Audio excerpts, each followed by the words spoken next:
Just making a little video to show Caleb how to check the water and oil and whatnot in the Buick. Always disconnect the negative when you're not using the car. Just pull it off, just saves current going through it and the risk of a fire. It does happen. All the classic owners who own the classic vehicles always disconnect that. Check the radiator when it's cool. I have warmed it up, so I'm not going to pull that cap off now. Can be a touch below about there because it'll go out the overflow pipe anyway. So check that when it's cool. This is the power steering pump. Yeah, the level's got to be about where it is. Good to check that. Once in a blue moon. Check the brake fluid. I think it's got to be about here, sitting about there from memory. So you just take that off. Be careful that you don't round the edges. Use the right socket on that. Spare key, by the way, is in here. Got my spare key for the Buick. Right there. Haven't used it for years. There's a spare one, just in case you ever need it. Checking the oil and the trans over this side. This here, just use sewing machine oil for this. This is your generator, just for the bearings for the generator. Just stick that in every now and again. Unfortunately, I broke the spring on this one when we put the new generator in. So that's that. The engine oil, I've already checked. And it's just going to be up on the full mark. Bit hard to tell, but when I wipe that, it's right because I've already done it. You wipe it, you stick it back in again, and that's how you sort that out. Now, as far as the trans is concerned, that's a tranny there. And what you do is you start the engine and you put the car in park. Just drive it forward.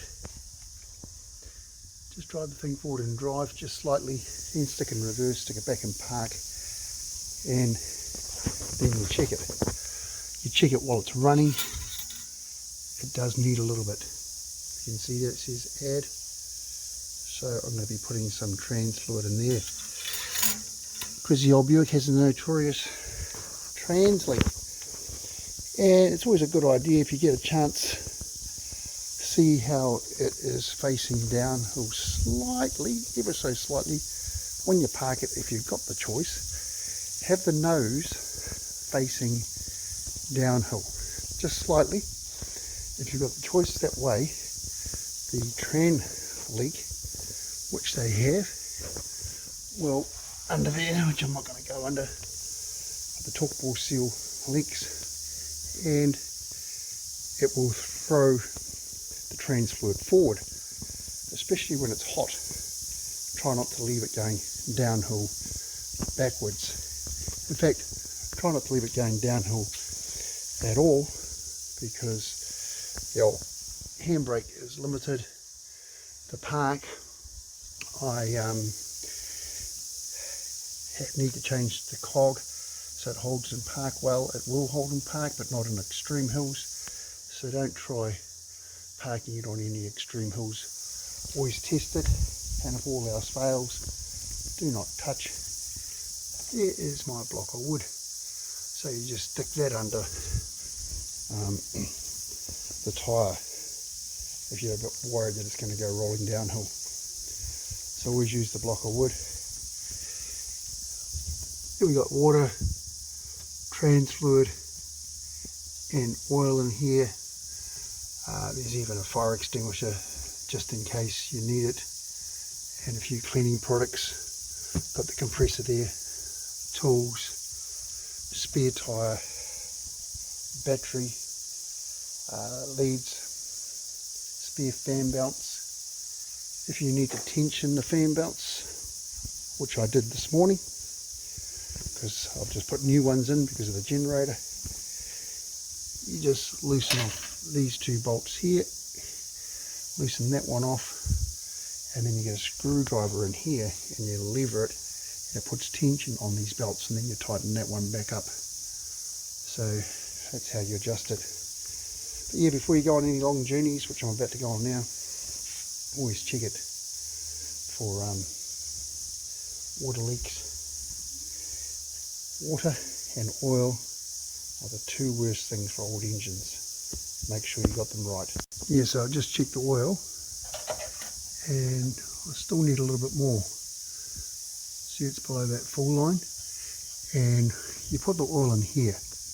Okay, you unscrew that and the oil goes in there. Obviously use a funnel, and when you're doing the trans fluid, you have a look. A bit hard to see it. There's the line on that side.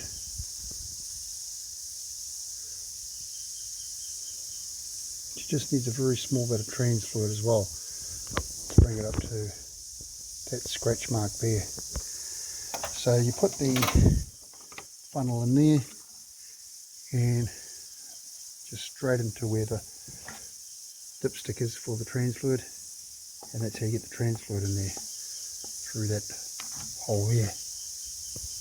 Just use that short funnel there for the engine, and this longer funnel, which I've just done for the trans fluid, this longer blue one. So here I go, I'm just going to double check the trans fluid. Topped it up. So obviously you have the car in park. There it is there. The starter button, if you don't remember, Caleb, it's there. So straight up and down, the aerial will go up. Just push the button. Away she goes. By the way, when you start it when it's cold, you've got to put it down about, I don't know, 10 times with the accelerator. 1, 2, 3, 4, 5, 6, 7, 8, 9, 10. And then you wind it over. It probably won't start. Just leave your foot off the accelerator. Start it again. About another 10 goes. Wind it over. And she'll burst into life. And just don't rev it. Just let it idle away while it's cold, and it'll warm up. So now, just testing the trans. So I've got it in drive forward a little bit, put it in reverse, go back a little bit, shove it into park. Now go out and have a look.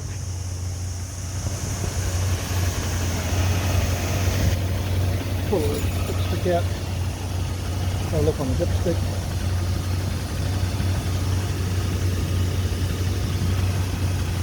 Yeah, that looks about right. Bit hard to see. There's a line. It's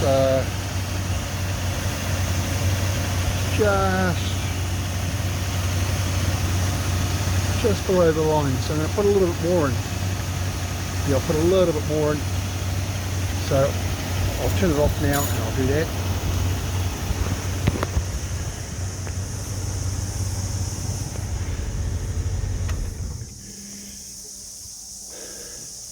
Automatic trans fluid. The engine oil, use the grade that's recommended, and I've got a big tin of it in the pool shed there. 1340 was the old original engine oil. You can't actually get that anymore. 3040, sorry, 3040 engine oil. That's from Edges. You can use that. Otherwise, Jim Wilson's got me this special oil for the Buick. So just message him and ask him how to get hold of your dad. And Jim Wilson has got it for the engine. So just pull that out and put that in. Might be a little bit tricky doing this with one hand. And you can always put more in, so don't get over. You're best to put not enough in and top it up than too much. And then you go, oh bugger.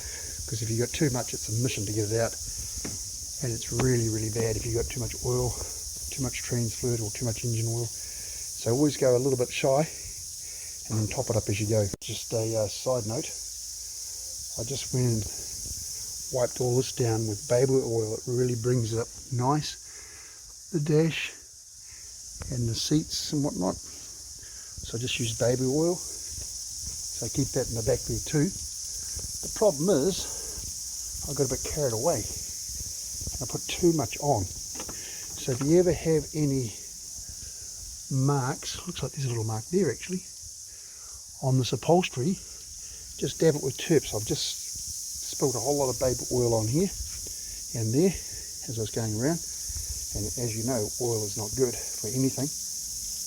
But just use a standard turps and that's going to get that off. So yeah, it's amazing what turpentine will do. So just use that for any marks. I even tested on a sample piece with a felt pen, and I got it with the felt pen. So turps is what you dab onto that upholstery, and I got a whole heap of spare upholstery right here. So if worse comes to worse, problem is getting someone who's going to be able to clever enough to put it in. There's the vinyl and there's the proper cloth and everything.